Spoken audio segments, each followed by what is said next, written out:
Well, good afternoon, everybody, and welcome back to RobMotive. Today, I'm going to be adding some reverse lights to the Toyota Tacoma. I've got all these other lights up here. Really, the only place I'm lacking is in the rear end. So, I've got these rock lights, and they're the same ones that I put up on the roof rack there. Over here, they're the rough country rock lights. You get 4 of them. They're pretty low wattage, but pretty bright. I'm going to use 2 of them. Now, I could go crazy and put all 4 up there, but there's a point where doing mods becomes tacky, right? Hopefully I'm not there yet. But what I'm going to do is I'm going to mount them, since I have the sport bar, I'm going to mount them where you can see the 2 white patterns, I made those, on the sport bar. And the idea is to have the light shine off the back over the tailgate, which isn't too hard when it's down, to light up the rear area of the truck when I'm going into reverse. So I'm going to set these up so they kick on when the reverse lights are on. Hopefully they're not blinding to people out there, because that'll be another problem. If that's the case, then I'll have to redo the wiring and hook them up to the front on a switch so that I can control them that way. I'm not looking to blind anybody, but I think that's a good angle. I think that's going to give me what I'm looking for. I won't know until I'm done. So, first of all, I've got the holes marked. As you can see, the little dots, hopefully, get a little bit closer. But you can see the little dots up there. That's where the holes need to be drilled for the lights. I'm gonna come down through this bar here. I'm gonna drill a hole down through here somewhere, and then I'm gonna run the wiring right up across here to the tail lights, so I can get into the wiring for the reverse lights back here. That's the plan.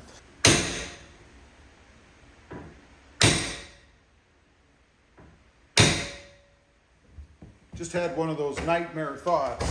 If I actually missed the little hole punch here, it went right through the back of the truck, the window. Wouldn't that be a drag? It'd be a drag for me. Might be entertaining for you guys though, but I'm not gonna do that, I hope.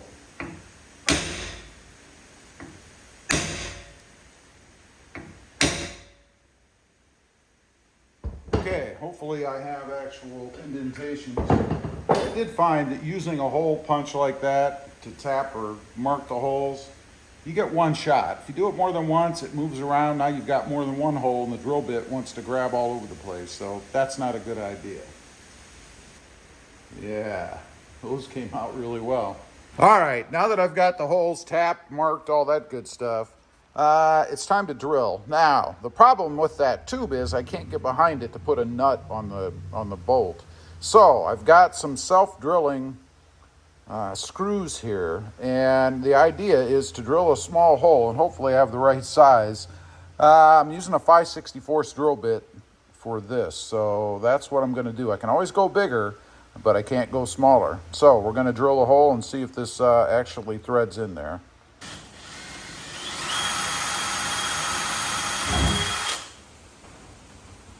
Perfect. Go ahead and drill the others, and then we'll move on to that bigger center hole. Okay, for this one, I'm going to use a step bit, I've decided.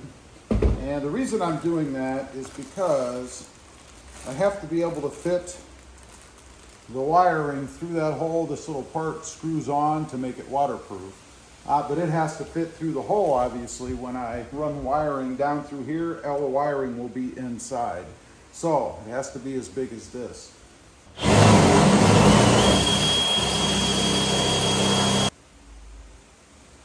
Yeah. Okay, so now I know the size.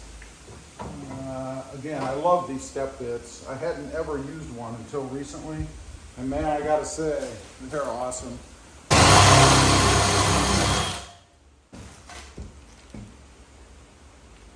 Okay, we have our holes. That's cool. Now I'm gonna just file them a hair. I'm gonna paint them, and then we'll move on to the next step.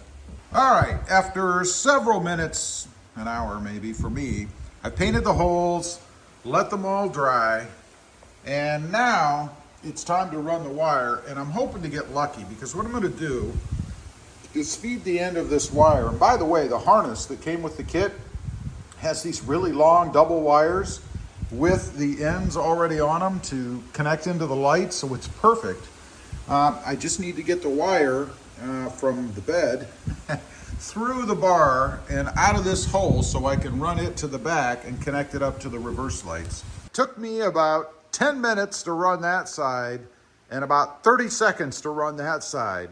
I will tell you, for some strange reason, running the wire from the bottoms up was easier than running it from the tops down. I don't know why. You'd think gravity would help, but it never seems to work that way for me.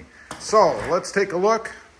The factory wire, or not the factory, the OE or the vendor wire, the wire that came with the product is laying there. I have plenty of length.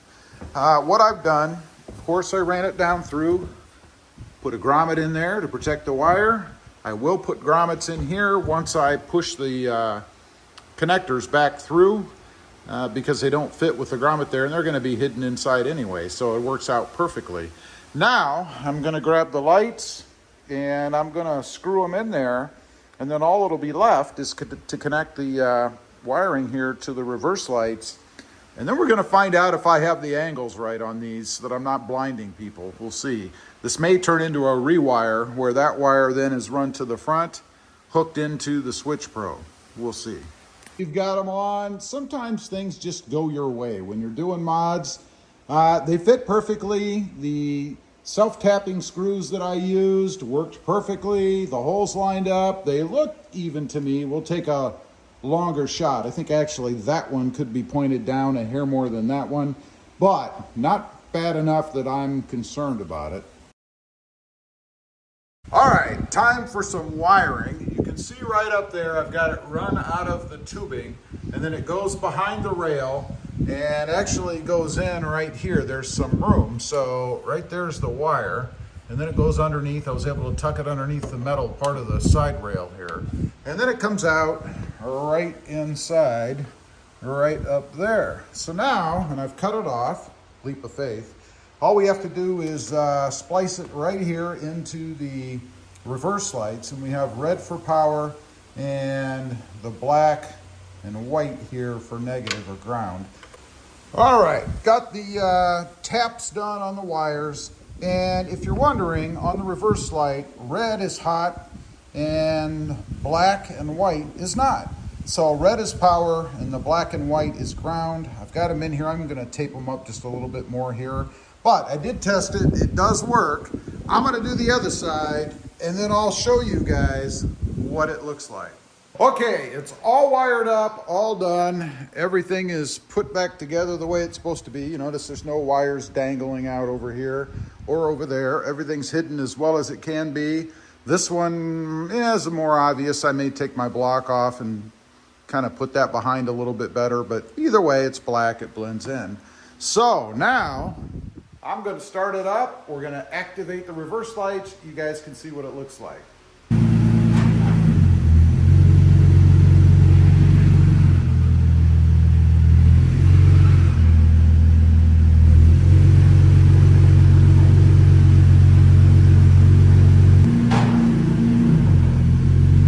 Well, there you go. Those are my rock light reverse lights, we'll call them, added to the back of the Tacoma. They came out really well. It was a pretty simple project to do.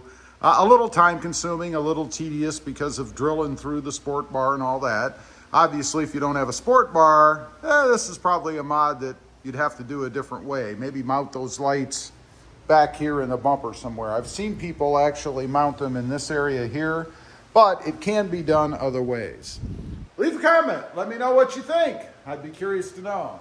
Also, real quick, I do have 2 additional channels. Mod Driven, all about the Mercedes-Benz, for now, and RobMotive JT, all about the Jeep Gladiator.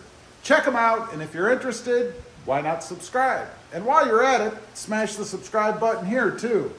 Thanks for watching. Stay safe out there. Bye.